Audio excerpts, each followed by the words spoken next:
Okay, quilt makers, we've got a new fabric line out, so it's time that we remix the Synergy Remix to make it very set appropriate. Are you ready? Let's get stitching.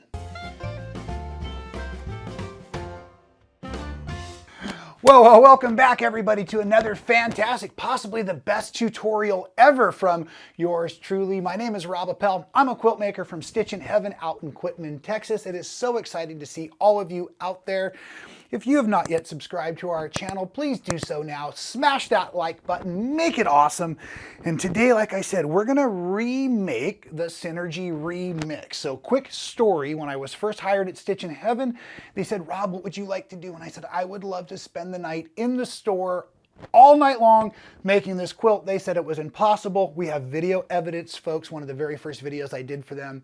I broke into the shop and I played with all the best Bernina toys and Laura Star irons and all of the things I really wanted to experience and made this project right here, which is from the Splice Magic book by Christy J. Smith and my dear friend Tiffany Hayes, of course. And it's a great book focusing on the technique I'm going to share with you all today if you didn't see the original videos, on how to make these units, which is a large and two small half square triangles per assembly, I'm going to say. This quilt here is really easy to make, and I'm actually in the middle of making the whole project, as you can see right now, but I thought this would be the best time to bring you all into the tutorial because we have all of the pieces assembled, including quadrants. And so I'm kind of, like I said, starting in the middle of the video, but what I've run into, folks, and I'm sure some of you have the same situation going on in your homes, my design wall is nowhere near large enough to put this whole quilt together in the rows like I did originally when I was just assembling it on the floor in Stitchin Heaven. So when we get to construction, and I promise we'll be sewing here in a few moments, we are going to make piece by piece the rows. But if you notice on my diagram, I just took my ruler and a Sharpie marker out. I found the center point here, again, right here in the quilt. And I went ahead and I divided it into quadrants. And even though they're not equal portions, at the end we'll be able to sew quadrant 1 to 2, 3 to 4, and then the groupings together along this center line, or of course we could have done it differently along this center line. So you can see I've got quadrant 4 up on the wall, I've got quadrant 2 here, quadrant 3 there, and we're going to finish quadrant 1 together, starting with all of the steps. But I just thought that might be a really cool trick. Even with an asymmetrical quilt, folks, we can build them in sections as long as those sections can be married together without that terrible Y seam that we don't really want to be doing. So at any rate, now we're diving all the way into the beginning. Step 1 is with the Synergy Remix. Remember, the original quilt on the book cover from Splice Magic had white background and all of these beautiful colors mixed throughout. What I thought would be fun would be to take a tonal, and now of course we're using my New Worlds fabrics by Benartex, and there's 9 colors originally available. We've chosen 7 of them, and then I've paired them with their coordinating colors of the shadow blush, but we're mixing and matching because, folks, we are gonna, here, this is probably the best example here, we're gonna be getting units that look like this. We need high contrast. If I would have just put my yellow with my yellow, they would have read as squares, not as the half square triangles we're going for. Okay, there's a couple of tricks to the actual layout, and we're going to get to those in a few minutes, but let's just start building our pieces. So we have all of our strips. They are cut at 5 inches wide by the width of the fabric. And then the next trick I learned early on is I actually stacked all of my fabrics right sides together before I subcut them down into the squares. That will save you the process of having to line up all the squares down the road. So these were right off of the cut here. Now they're right sides together, and I actually took and stacked each New World with each shadow blush color set. So I was cutting 6 squares at a time, made it very, very quick. You're gonna need to mark a center line. The way we're going to do this sewing is really, really slick. I love the way the ladies came up with this technique. So I'm just going to go ahead and make sure I've got a chalk pencil, and we're going to go ahead and make a diagonal marking corner to corner. And that, folks, is our first sewing. This is not a guideline. This is actually the stitching line for step 1. So for step one, I do not have an edge guide on my machine. I used my table earlier with the marking tape, and that made it very easy. You may not have that, so we're just going to do the chalk mark for you. We're going to stitch right down so that chalk mark is between my toes on my presser foot. And you are most certainly encouraged to chain piece all of these. So you're going to need 24 units, 2 set squares, from each color grouping. So you've got 7 color groupings, 24 squares each. So I did all of my diagonal sewings for everything. And folks, I really found as I put myself through the processes, because there will be some trimming involved, do each step in its entirety, and it really is the easiest way to stay organized and facilitate the sewing when we get into our units. So again, chain piece all of your diagonals, cut them off of the machine, okay, and trim them, but just leave them like this because we're going to do another round of sewing before we do any cutting whatsoever. We're actually going to do a 1/4 inch along one side and the other on 1/2 of that half square triangle. So this is the other reason we do it in assembly line fashion. Thank you, Uncle Henry Ford. We're going to go ahead now and put on our edge guide at our real easy 1/4 inch.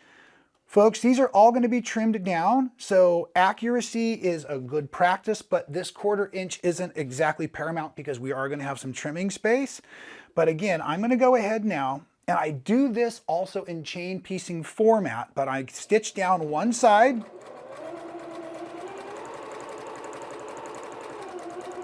all the way off of the edge with my needle down, and then I rotate, doing the other side. So 2 edges on one side of the square, on the side of the diagonal, and then I added my next block, I added my next block. And so I'm doing all of my edge sewing, and then we are getting ready to do our trimming.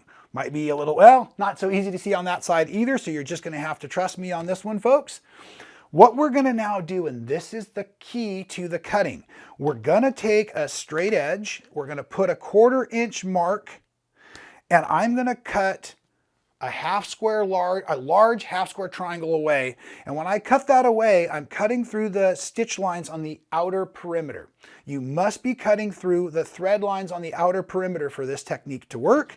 So now I'm gonna go ahead and do one slice here, okay, really nice. And I'm gonna go ahead and rotate this, and then I'm just gonna go ahead and line up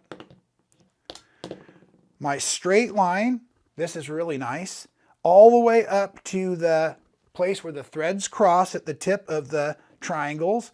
And now I'm going to go ahead and cut this. So folks, we have now just created 3 half square triangles. We have 1 large and 2 small, and these now need to be trimmed down.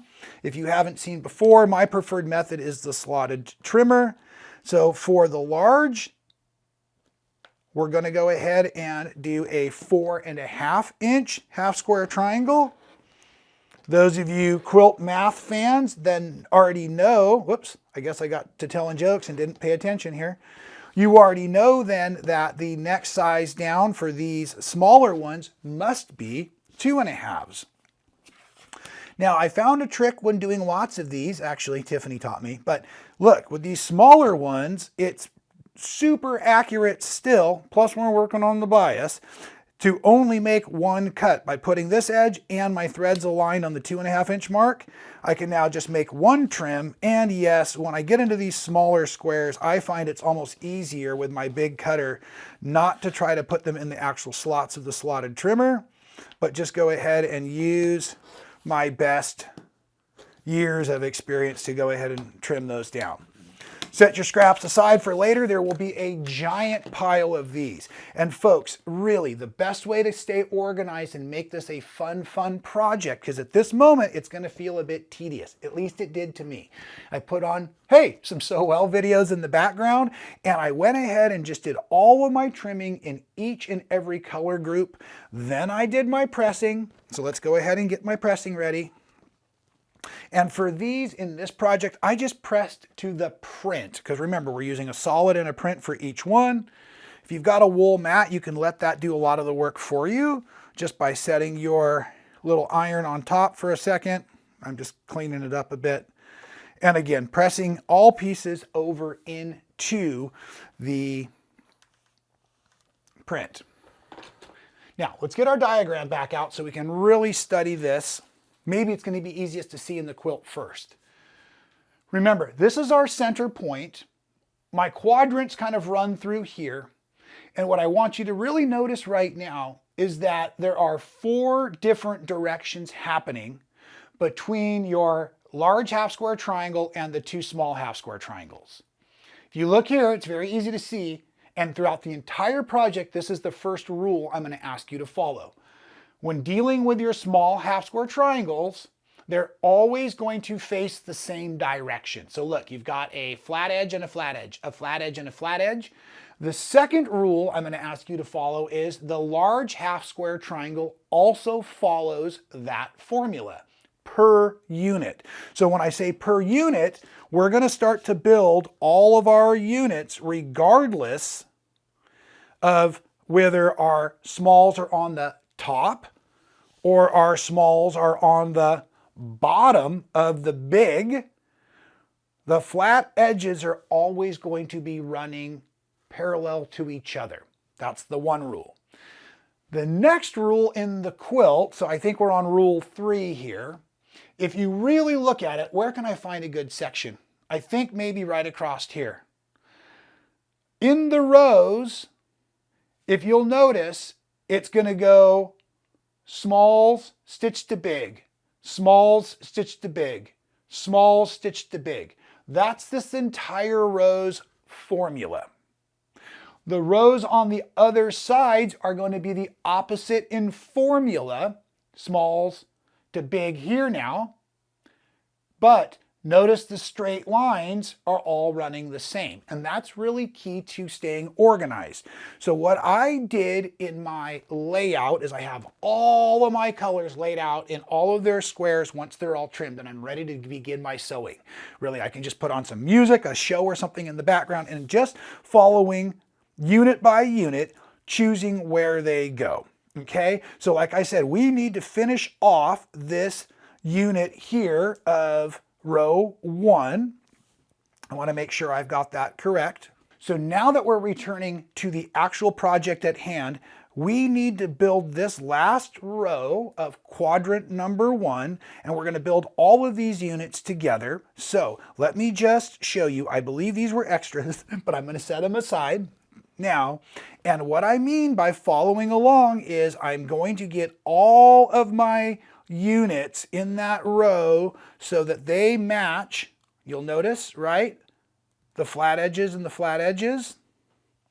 And I also do it with my small piles so that everything is going to be facing in the same direction as I get ready to start building out the units per row. And of course I did that per the quadrants because all of the quadrants read the same direction. Okay, so now all we need to do is first start by joining 2 of our smalls edge to edge. And again, our straight edge guide for the 1/4 inch should still be at the machine. And at this point, because you've trimmed them down, now accuracy does matter. So before you go racing through all of these, what I want you to do is make one group of smalls, go ahead and press it. And remember, the smalls are more on the bias outer edge, so don't give it too much motion while pressing, just nice and flat, and then bring it on over and align it up and see how you did with your 1/4 inch. Okay, I'm happy with that. It looks like my squares are just a little long, so I could do a little bit bigger seam allowance. But again, now I just need to confirm that my little pieces are going to go on the bottom of my big pieces in this quadrant, and I can fold this over, and I can also stitch this on. I would like you to address the first few rows just 1 unit at a time, sewing each unit to the next as you finish, just to get your rhythm going. You can see that's what I did by building out my rows here. Coming to the ironing board, I want you to press your small pieces into your big square, your bigger half square triangle, because that's just going to facilitate at the ironing board. But when we get into lining up our units, we will be able to use that for nesting to our advantage.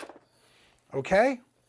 So like I was starting to say, I have multiples of the same color. So when I'm doing that, I actually do them in groups so that I can stay organized but get a little bit faster. Towards the middle of the project, I got pretty efficient where I could count out how many smalls were needed. And in this particular project, the short quadrants are 5 units long and the long quadrants were 7 units long, if you really are following my method on this. So I would count out how many smalls were needed. They were all nice and organized. I would stitch those together, and then I would stitch them all to their bigs, and then I would press them all at the same time. And I got to the fact that I was making rows in just a few minutes each, which was very nice and efficient. Of course, quilting is not a race. I really enjoyed working on this for a couple of days. But at a certain point, we do want to get it finished up. Okay, pressing over. And you know me, I'm a bit of a carefree quilter. So anytime I have a little boo-boo like that, we're just going to stitch it through. And that's partly that bias on the edges. So just be a little bit cautious with that. You can see here in my diagram, I have 2 of those blues starting there, the blue-yellow combo. So again, this is how I was doing my first groupings. Each unit stitched together at a time to make sure that I didn't get myself out of alignment or out of direction.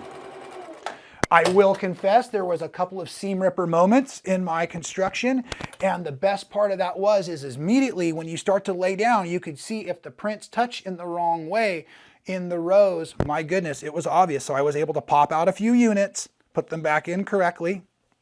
And if you make any units in the wrong direction early on, save them for later because there's 4 directions in the project, if you know what I'm getting at. Okay, so I'm going to keep sewing through the rows here and I'll be right back to show you how to put these units and rows together into the quadrants. Okay, so welcome back, and you can see I did do a little racing ahead for us all, but I wanted to show you how to join all the parts for the quilt top because it's so awesome when it's done. So as a reminder, I'm going to press from my small squares always into my big squares, in my units, in the rows, and even into, well, I guess that's not true. In the quadrants, we're just going to go ahead and press in one direction. Okay, as a quick reminder, what I was trying to point out earlier, let's just focus on the print fabrics. The flat edges of all of the prints, big and small, are all on the same direction. Keep in mind, because of the way the pattern is designed, there are 4 different directions. So if you had any that you accidentally sewed together incorrectly, you can set them aside for later, as I did with 3 different units, and they all were able to work in later. So now, the other thing I was doing was keeping my rows on the design wall, but to make the video go a bit quicker, I've stitched together 4 of the 5 rows on this last quadrant, or our quadrant 1. So that's really our next step here, folks, is we're going to pull this off the wall. And I'm going to get this all aligned. And your colors are in the quilt always running in a gradient dark to light, let's say, as you can see in the project. There are a few sections where we jump a color, and obviously there are lots of sections where we run the same color next to each other twice, but it's still dark to light. As I was pointing out earlier, I have small squares on top of the big square here. I have small squares on top of, below the big squares in these rows. So you can see, and a quick spot check again, all of my prints are all on the same side. So I'm just going to align the upper edge. And now as we start stitching through, keeping the weight of the project here on the table, we don't want any stretch. We do have bias in those small squares, but that's also an advantage. So as I start stitching, just doing a little bit of seam management up there, but I'm also securing the union. Every other seam, right? No union here, but there's going to be a union down here. And then also don't forget you have some seam allowances on the underside you may want to manage. But if you'll just line up the 2 seam allowances that do match, every other one, it'll really help you stay on target. You won't need to use pins. And because there's a little bit of stretch in those small bias triangles, it really allows you to line them up pretty nicely.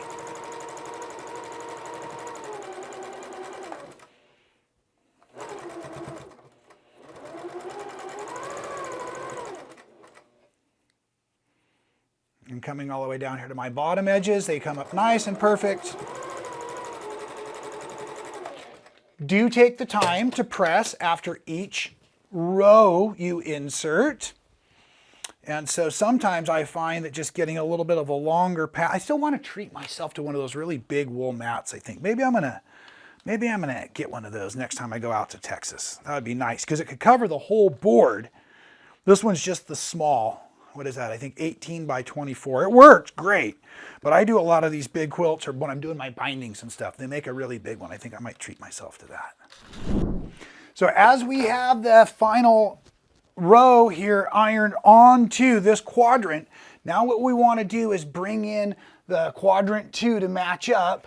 And oh, how funny, it looks like I might have spun it on the design wall, but as you can see here,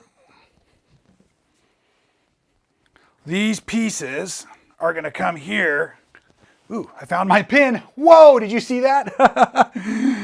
Shocking and sharp. Okay, enough goofing around, really. So you can see this is the only section in the quilt, really, as well as the other seam, where the points, again, they match up. This is where the direction comes together. So you know you are at that center seam. So I'm just going to fold my smaller of the two pieces on top of the larger of the quadrants, just so I have the bulk on my feed dogs, kind of shake out those seams. Again, trying to keep the weight on my table. And now I'm going to sew together quadrant 1 and 2. And remember, I originally did these all as the really long rows in the first video, and I was just putting them on the floor. But this really made sense, and I always like to offer something new, even if I'm doing the same tutorial as I've done before, whether it's new fabrics, new alignments, but we always learn when we make stuff, especially if we remake stuff, because we're improving, hopefully, with each and everything that we do. Again, I'm just aligning up my seams. Oh, and now I should have pointed out, but as we're coming across here, every seam is going to match up. So this makes it much easier to get this center seam really nice and accurate looking. Finding that out also as we go here. And again, we're going to take the time to press after this, where I've joined the first two quadrants. And then if you'll bear with me, we'll sew the last quadrant on now, and then we can discuss some quilting ideas. So again, just pressing to one side now. Sure is looking great. Fabulous. And now I'm going to go ahead and take my bigger of the two sections. Get this prepared first. And this way I can visually make sure everything's going to work correctly as well. We can see here is where that turnaround is, that same spot there. So now I'm going to fold this over again. You might want to use some of your Stitchin Heaven quilting clips, but I'm just kind of shaking it all out here. Again, putting the weight of the quilt on the table. That's a real good trick if you're not able to support it with the weight of your lap because you're standing and quilting because you're trying to film it. Never mind.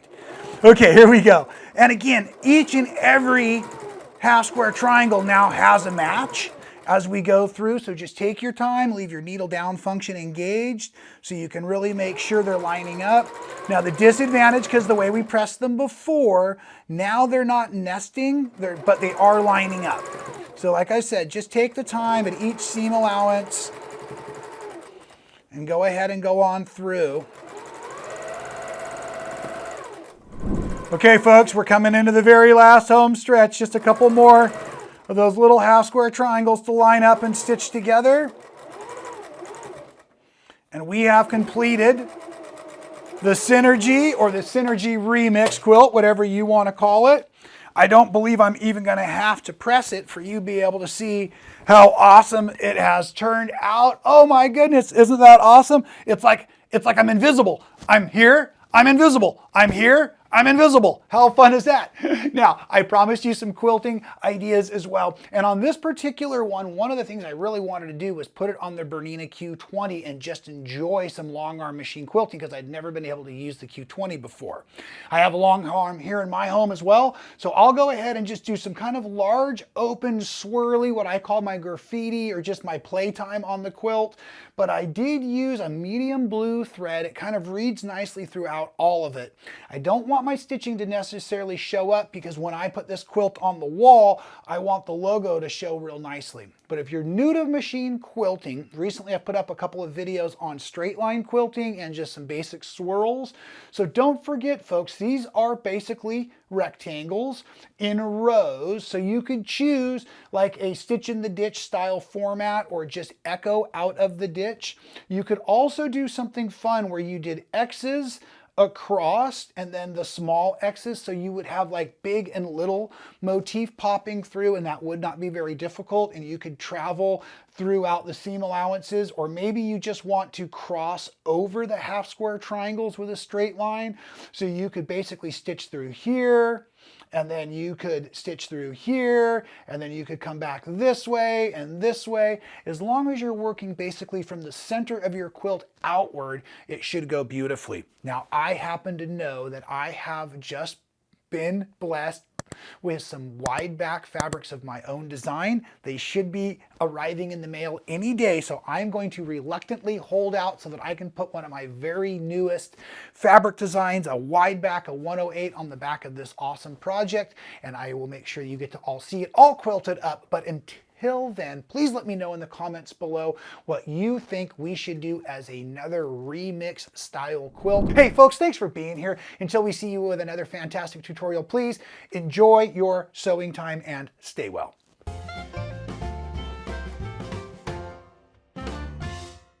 Thank you so much for watching all the way to the end of the video. It really helps support our channel. If you haven't subscribed, do so now. Hit the little button to be notified every time we go live or do a new video for all of you.